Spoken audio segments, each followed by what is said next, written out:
Hello guys, আসসালামু আলাইকুম। আশা করি সকলে ভালো আছেন। তো আজকে আবার আপনাদের মাঝে চলে এসেছি নতুন একটি ব্লগ ভিডিও নিয়ে।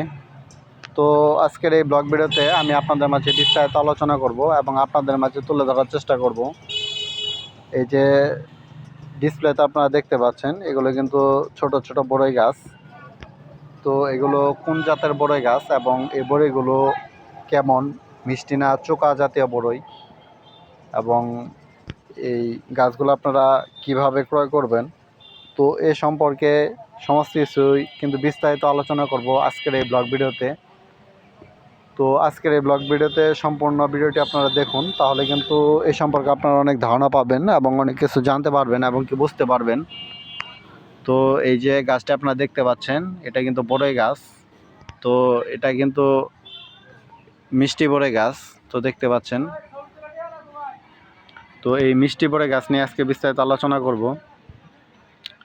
এই মিষ্টি বড়ই গাছগুলো কিন্তু চারা আকারে কিন্তু নার্সারিতে কিন্তু রোপণ করা হয়েছে। তো এই যে দেখতে পাচ্ছেন, এগুলো কিন্তু ছোট টপ আকারে কিন্তু রোপণ করা হয়েছে। এবং আমি যদি আপনাদেরকে আরও দেখানোর চেষ্টা করি, এই ছোট ছোট চারাগুলোতে কিন্তু বড়ই ধরেছে। এই যে দেখতে পাচ্ছেন, ছোট একটি চারাতে কিন্তু বড়ই ধরেছে। তো এগুলো কিন্তু কলম করা গাছ।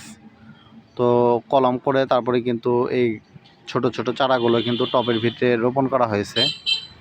তো আপনারা চাইলে এই গাছগুলো আপনাদের বেলকনিতে পাশে এবং কি ছাদের ওপরে কিন্তু এই গাছগুলো কিন্তু আপনারা রোপণ করতে পারেন। তো এই গাছগুলো কিন্তু বেশি একটা বড় হয় না এবং কি চারদিকে ছড়িয়ে ডালপালাগুলো ছড়িয়ে পড়ে, যার কারণে কোনো রিস্ক নেই। চারদিকে ছড়িয়ে পড়ার কারণে গাছটি কিন্তু বেশি একটা বড় হয় না এবং অল্প দিনের ভিতরেই কিন্তু এই গাছগুলোতে কিন্তু বড়ই আসে। তো বন্ধুরা, আপনারা চাইলে এই উন্নত জাতের বড়ই গাছগুলো কিন্তু ক্রয় করতে পারেন। তো বন্ধুরা, যারা আমার এই ব্লগগুলো দেখছেন তাদেরকে অসংখ্য অসংখ্য ধন্যবাদ। আবারও আপনাদের মাঝে দেখা হবে নতুন কোনো ব্লগ ভিডিওতে। তো সকলে ভালো থাকবেন। আসসালামু আলাইকুম।